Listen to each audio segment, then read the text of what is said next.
Good afternoon. In the second lecture of GI diseases series, we are going to first discuss the issue of dyspepsia, and second, we are going to talk a little bit about the physical examination in gastrointestinal diseases, abdominal examination. Dyspepsia is a very general term, and it denotes that the patient is aware of the functioning of the GI system and perceive that it is not working well. In a healthy adult, GI system is working so insidiously and autonomously that the person is not aware of his or her GI system. But in dyspepsia, the patient is aware of the system because he or she perceives that the working of the GI system is not good. It is present in at least 1/3 of the population in this or that time.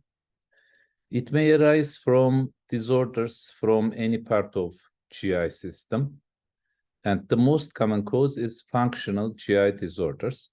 I would like to remind you that the functional GI disorders are the disorders that we cannot find any morphological abnormality, and we refer the symptoms to the malfunctioning of GI system. That may be due to mostly insufficient harmony between different parts of GI tract. Sometimes it may merely be a perception without any base. This is mostly emotional. So in some types of dyspepsia, we cannot find anything, and we cannot refer it to a functional GI disorder, but it is still there. So these patients will need to be evaluated by an psychiatrist or clinical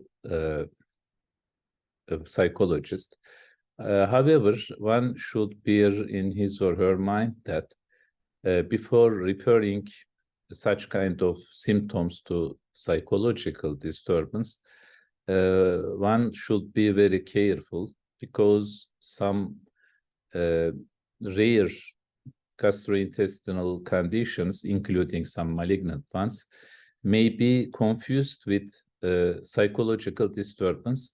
And at the end, if the patient is diagnosed with an advanced malignancy, that would be a problem. So before assuming that this is a functional disease, we are having a full investigation in reference to the morphological diseases of GI system.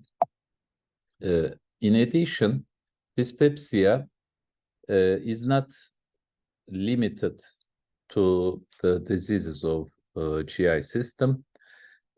Any type of syndrome, disease, or disorder in any part of body would result with dyspepsia. So it may be something, a manifestation, for example, of neurological disease, metabolic disease, and we are going to see that it may happen in any type of disease outside of GI system. This is a very typical patient, 32 years old lady, presented with abdominal swelling, increasing afternoon and evening for the last 5 years. And she told everyone, asks if she is pregnant. She has constipation as well. On average, 1 to 2 bowel movements per week. So you remember that if somebody is having less than 1 bowel movement per 2 days, then this is called as constipation. And she also told she visited several doctors, physicians, many advices, many prescriptions without any avail. And that's a very characteristic story of a patient with irritable bowel syndrome, a functional GI disease. However, you should remember that in such a patient, some severe disease may happen as well. Even if she starts with irritable bowel syndrome, say after 10 years, and morphological disease may develop, even a malignant disease. So we should not assume that these patients are immune against a morphological disease. So in every visit, we should review our diagnosis. So a patient has had irritable bowel syndrome for 15 years, but then she would develop a serious disease with the same symptoms. In anamnesis, especially in GI diseases, age, gender, and history are important. You remember that I told you in some kind of diseases are happening in ladies more than gentlemen, and the vice versa. And long history generally refers to non-malignant disease. However, this is not a rule. What are the pitfalls in diagnosis of dyspepsia? Inadequate information, inadequate physical examination, failure to interpret patient history and physical examination adequately, failure to interpret laboratory findings, imaging results, and histology in conjunction with patient history and physical examination findings. What we observed nowadays is that the students and young physicians are paying less attention to history taking and physical examination. And most of the patients are immediately referred to imaging methods, laboratory, and even some patients are not examined at all. And the history taking is very short. That is a pity, because in GI diseases, as well as other types of diseases, history taking is the crucial part of diagnosis. So if you do not have a good history of the patient, you cannot make a diagnosis. And what we see is that in patients with missed diagnosis, it is mostly because of poor history taking and physical examination. Many sophisticated techniques have been done for the patient, such as MRI, biopsy, but diagnosis is still uncertain. This is because the history taking and abdominal examination are insufficient. Of course, even if you take a good history and you do physical examination, you should know what you are looking for. So the best strategy is that while you are having a history and interpreting the history with asking questions patiently, you are going to have a tentative diagnosis in your mind. And then you start to ask questions in reference to this tentative diagnosis. If it is meeting this disease or not. So you can change your mind in the course of history taking. And in an adequately performed physical examination may obviate need for some sophisticated techniques such as MRI and biopsy. And you see that cost is a very important concern at the time in medicine. So with an astute effort in examining and history taking, you would cut the cost of the medical expenses. And many physicians are complaining that their part from the health spending is decreasing day by day. However, they still are ordering too many MRI, CT, biopsy, and so such kind of investigations, unnecessary laboratory. And you see that when I graduated from medical faculty, we did not have MRI and CT. And even ultrasonography was not available in many parts of Turkey, even in Europe.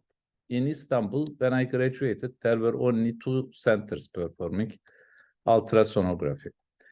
But still, many patients were diagnosed and treated. Why? Because we used to do a complete physical examination.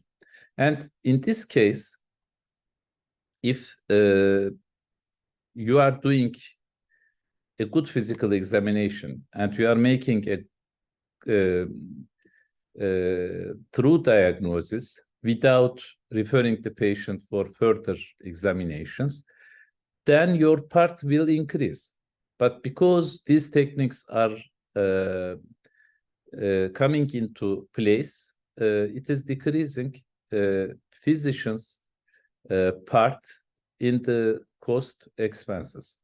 So we should still rely on our own techniques, history taking and physical examination.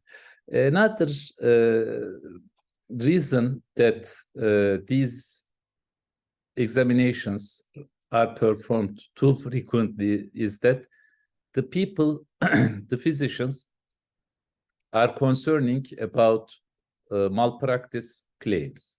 Because if you do not do such examinations, then you will be blamed that you didn't refer the patient this examination and you missed the diagnosis. So I think in itself, the system, the current health system is not completely working for the benefit of the patients as well as physicians. And it was articulated, for example, by Barack Obama in the United States. Once he told that this malpractice system is not working for the good of our people because it is increasing the costs. However, that is what is happening, so we should adapt our strategy accordingly. But if the patient is convinced that you are caring for him or her and you are paying attention, the risk of malpractice claims are decreasing. But if the patient and relatives believe that you are not caring for the patient and you are only paying attention to the money the patient is paying, then the risk of malpractice claim is increasing. So at the end of the day, this is something, a communication skill. So physician should be very good in communicating with the patient as well as relatives. Now I am going to talk about abdominal examination in gastrointestinal diseases. We will divide examination into 2 parts, a general examination and focused examination. Focused examination is adjusted according to the complaints, general personal history, family history. So as I told you, we develop a tentative diagnosis while history taking, and we focus these parts of the body. For example, if we are suspecting thyroid disease, then we perform thyroid examination more carefully than the other parts. But in any way, whatever our tentative diagnosis is, we should have a complete physical examination. Why? Because we would find something unexpected in other parts of the body. So try to examine the patient completely, even if you suspect a disease in any part of body. What are the components of abdominal examination? First, inspection. The patient should be in a comfortable position with the drapes, the clothes, positioned conveniently. The light should be adequate, and if possible, a tangential light should be present. For palpation, the hands should be clean and warm, as well as gentle. The patient may have some pain while we are examining. Percussion. Actually, in the last years, I have never seen a student or a physician, either resident or fellow, performing percussion. So I think if it goes like this, in the forthcoming years, most of the physicians would not know what percussion is or how it is performed. That's a pity. Percussion is very important. Auscultation, a high-quality stethoscope should be used. In inspection, we pay attention to abdominal contour. From now on, I am going to talk about abdominal examination. The other examinations will be reviewed by other colleagues. In reference to abdominal contour, whether a bulging abdomen is present or not. If there is a bulging abdomen, that may be due to obesity, which is epidemic in all parts of the world. Bowel distension, like in irritable bowel syndrome, or sometimes due to bowel obstruction, a morphological condition like a malignancy in colon that may result with bowel obstruction, and the bowels will be distended. Presence of ascites. Ascites means that there is increased fluid in the abdominal cavity. You see, abdominal cavity is surrounded by visceral and parietal peritoneum, and there is very, very small fluid between parietal and visceral peritoneum in order to prevent friction between these two parts, but this is very small, less than 100 milliliter. So in any case, if this is increased, then it is called ascites. Ascites may be present in gastrointestinal diseases as well as cardiac insufficiency, nephrotic syndrome, and any type of malignancy involving peritoneum. But mostly ascites is due to chronic liver diseases. So we call this as decompensated liver disease if ascites is present. Abdominal masses and pyloric obstruction and resulting gastric outlet insufficiency. In obesity, there is a lax abdomen and no change in umbilicus. In ascites, there is an effacement of umbilicus, and in advanced cases, extroversion, and even herniation of the bowel loops through the umbilicus. In bowel distension, due to meteorism, there is no change in umbilicus, and there is moderate pain. In obesity and ascites, mostly there is no pain. There is an swelling, distension, but no pain. Bowel distension due to ileus.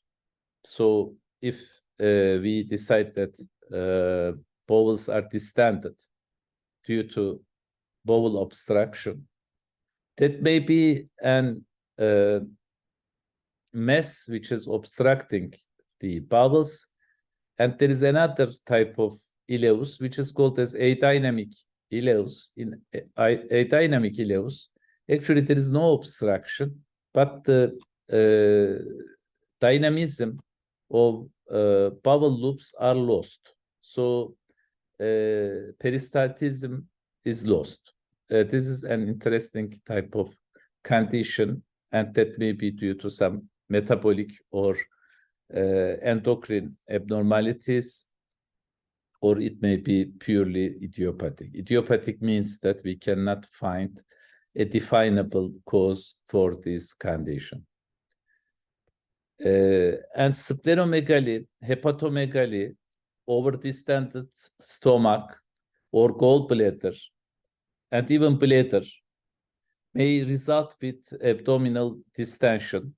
And with an adequate examination, you would differentiate between that. For example, succession splash means that if there is a distended abdomen, you put the patient in a sitting position, you put your hand to the epigastrium, and then you do like this, and there will be a sound of stomach fluid. You would feel it. This is called as succession splash.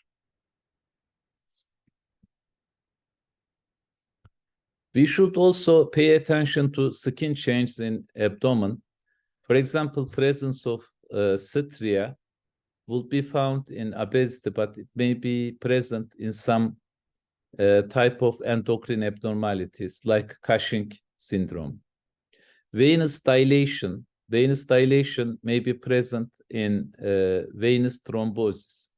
Venous thrombosis may be a part of liver diseases as well. For example, rash, infections and allergic reactions. This is very important because there is a disease which is a reactivation of chickenpox. That's called the zona zoster. Zona zoster is characterized by some skin changes along the course of intercostal nerves. It may also happen in other parts, but always the lesions are in the course of nerves, but mostly in intercostal nerves. And the patient may present with pain. It may be confused with gallbladder disease, gastritis, any type of abdominal disease. But in a few days, some rash may develop alongside the nerves, vesicles. Then the physician would understand this is a zona zoster disease. Purpura may be found in hematological disturbances, such as vasculitis. Vasculitis may be considered as an rheumatologic disease rather than hematologic disturbances. Purpura would be found in low platelet level, any type of hematologic disorder or inflammation of the vessels as a systematic diseases, which is called as vasculitis. For example, here there is an interesting disease that is Henoch-Schönlein purpura.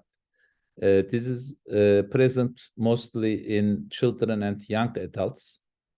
And the patient presents with sometimes severe abdominal pain, but you cannot find anything referable to GI system. But when you pay attention to the legs and ankles of the patient, you are going to find some purpura-like lesions, and there will be hematuria as well.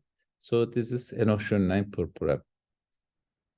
Therefore, in any kind of abdominal problem, you should take into account the diseases etiology is outside of GI tract in itself. Cullen and Gray Turner signs are due to severe pancreatitis and hemorrhagic pancreatitis. Cullen sign means that there is an bluish discoloration around the umbilicus, and Gray Turner means that in the sides of the abdomen there is bluish discoloration. It is highly rare. These are highly rare symptoms, but these are the questions of many board examinations in the United States as well as Europe. So it is better to know them. Hernia, any type of hernia may result with abnormality in physical examination. In palpation, we do two types of palpation, superficial and deep palpation. In superficial palpation, we assess tenderness and we look for extra-abdominal masses like lipoma, myoma, fibroma, hematoma, etc. In order to differentiate between an mass outside of intra-abdominal cavity and inside of cavity, when the patient is in supine position, you order the patient to try to sit. When the patient do like this, his or her abdominal muscles will be contracted. And any mass outside of intra-abdominal cavity will be more prominent. So that may be a point to differentiate. In deep palpation, we palpate liver, spleen, kidneys, gallbladder, appendix, intra-abdominal tumors, and we pay attention to rebound tenderness. Rebound tenderness is a sign of acute abdomen. Acute abdomen means that there is an acute disease in abdomen that may require immediate surgery, not all the time, but it may require. So that is like this. You put your hand and suddenly you take your hand out and there will be pain. This is called as rebound tenderness. And it may be an important sign of early stages of peritonitis. Peritonitis is a serious condition. It may be due to an disease which would require immediate surgery, such as appendiceal perforation or duodenal perforation. But it may be present in some medical conditions that do not require surgery, such as pancreatitis. Percussion is performed like this. So you tap the distal interphalangeal part of your hand with the middle finger of your right hand. If you are using your left hand dominantly, then you are going to do the vice versa. So it is like this.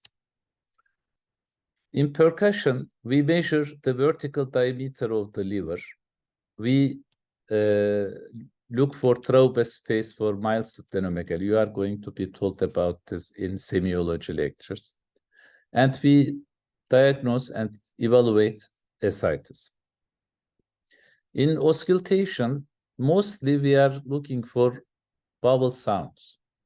If vowel sounds are lost, it means that in a minute of auscultation, you cannot hear any vowel movement. That is abnormal. So in a minute, there should be at least one vowel movement. If it is not present, it means that vowels are hypodynamic or adynamic. That may happen in any type of peritonitis, peritoneal disease. So there is an irritation in peritoneum. If the vowel sounds are increased, it may be due to a mechanical obstruction or some conditions resulting with increased bowel movement, such as gastroenteritis. We also look for renal artery stenosis. In this case, we are going to find some bruit, some souffle in the course of renal artery. While describing an abnormality, we generally use this system, right upper quadrant. So we say that there is a mass in right upper quadrant, such as left upper quadrant, right lower, and left lower quadrant. This is a practical description. But some people would go more detailed, and these are midclavicular midclavicular lines. And this line these lines are going through the arcus costarum, and this is going through the crista iliaca. And resultantly, there are 6 parts. Actually, there are not 6, but 9 parts. And the upper ones are right and left hypochondrium, in the middle epigastrium, right lumbar, left lumbar, right inguinal, left inguinal, umbilical, and hypogastrium. But this is a very complicated system, so mostly you would be adapted to this kind of separation of the abdominal structures. This is a method of palpation. This is deep palpation. Some people palpate like this. So in time, you are going to develop your own palpation technique.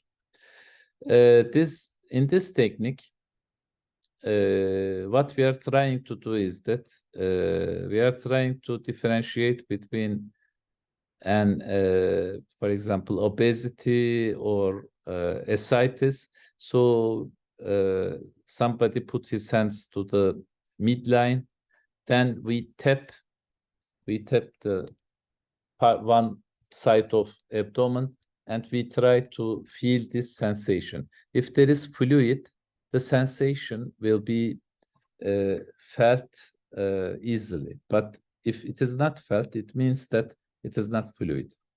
But you should take into account that all these physical examinations are having pitfalls. So there may be false diagnosis or insufficient diagnosis, but at least they are giving some impression. These are stria. And in this patient, you see, in addition to stria, in physical examination, there are other findings, such as gynecomastia. This is a male.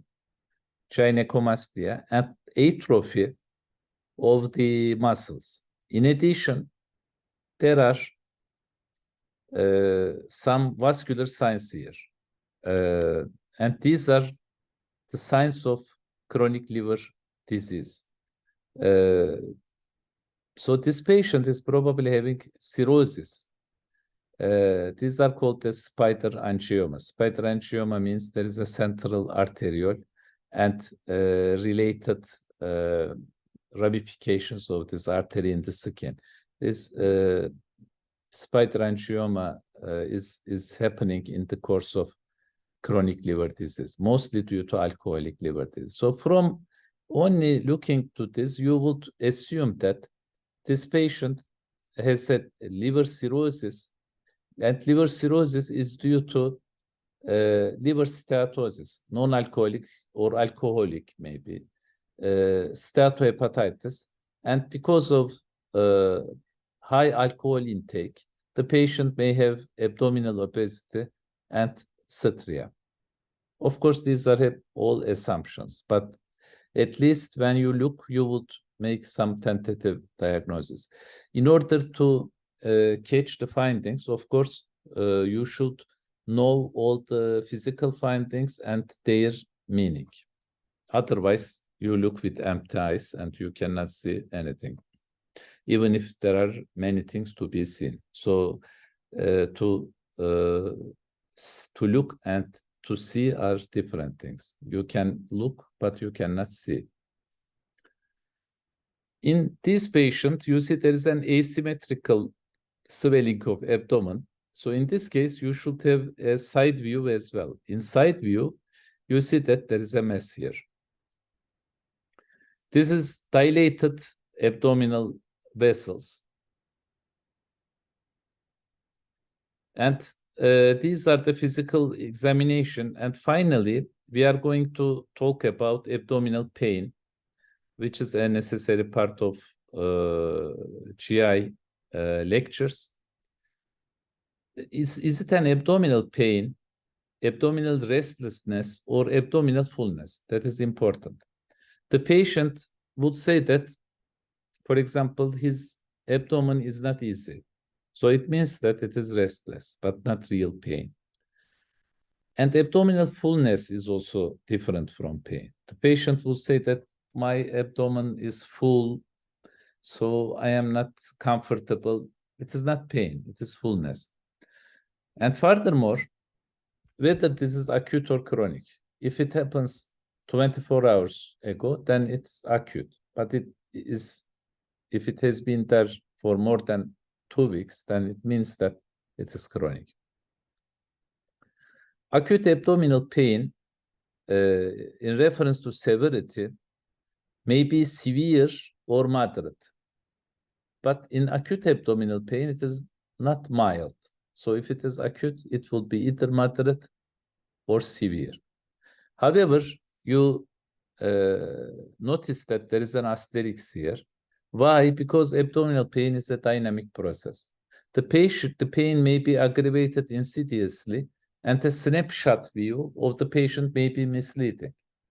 At the admission, the patient may have moderate pain, but in 2 hours, it may be a severe pain. So while following up a patient with acute abdominal pain, one should be cautious that that's a dynamic process, not a static one.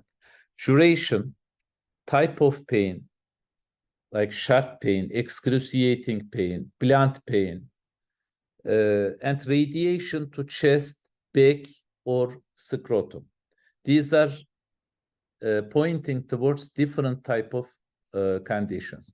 For example, if it is radiating to chest, that may be a dissecting aortic aneurysm, or it may be related to even myocardial infarction. If it is radiating to back, it may be due to some kidney or pancreatic problems. If it is radiating to scrotum, the reason may be in the lower abdomen. What are the causes of acute abdominal pain? Appendicitis, visceral perforation, pancreatitis, biliary colic, mesenteric ischemia, ileus, and it may be a radiated pain from myocardial infarction, as I told you, or it may be a renal colic. So while examining a patient and having history taking, one should be aware mostly of these conditions.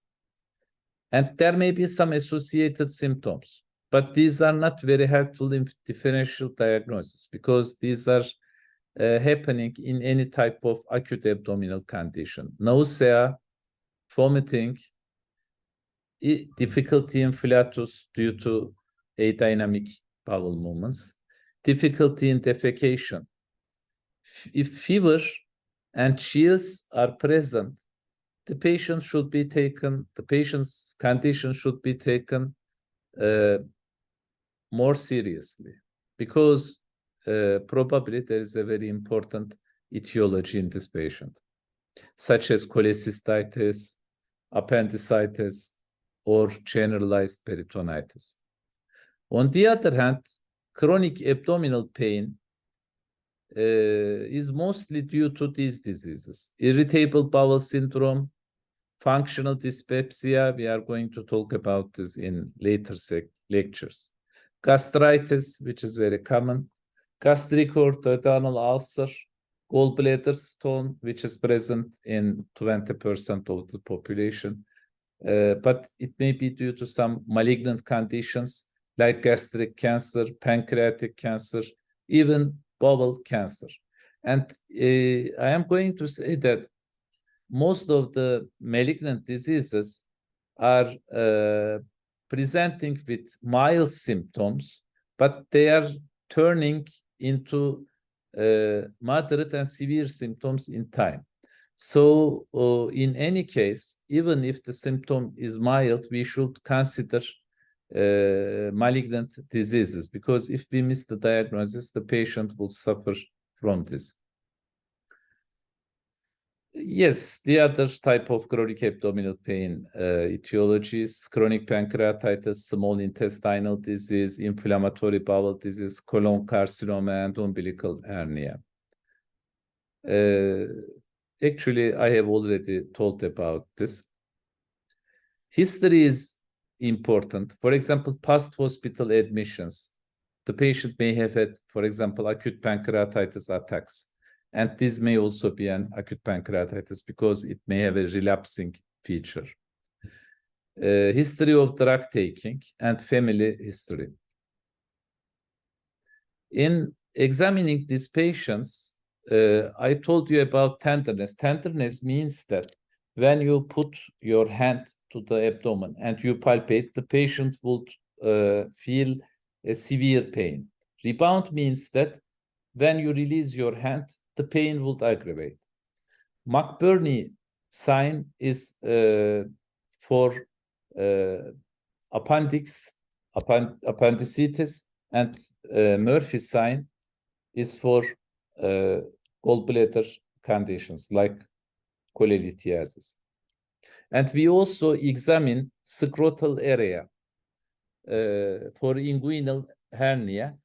And in most of the time, while performing physical examination for abdominal pain, you should feel the testis of the patient if he is a male, if the patient is a male, and you should also perform a rectal examination. That are important parts. Laboratory findings. I think laboratory findings and imaging are outside of our scope, at least in the present time. I mean, because you are third grade students. What are the acute abdominal pain of systemic nature? Familial Mediterranean fever, acute intermittent porphyria, diabetic ketoacidosis, Addison's disease. These are diseases outside of GI tract and GI diseases, but these may present with severe abdominal pain. You should keep this in your mind while examining the patient. Abdominal fullness, the most common etiology is irritable bowel syndrome, but it may happen in congestive hepatopathy due to heart failure or biliary obstruction. In ascites, in peritoneal tuberculosis, carcinoma, carcinomatosis peritoneum, and fatty liver disease. So these are the causes of abdominal fullness. Zona zoster, I talked about this. So I think that would be all for this lecture. And we are going to talk about these cases. I guess after completing all the lectures, so you will be able to discuss the situations of the patients better. That is the end of our second lecture. Beginning with the third one, we are going to talk about specific diseases of gastroenterology, and then we are going to discuss some cases. Thank you.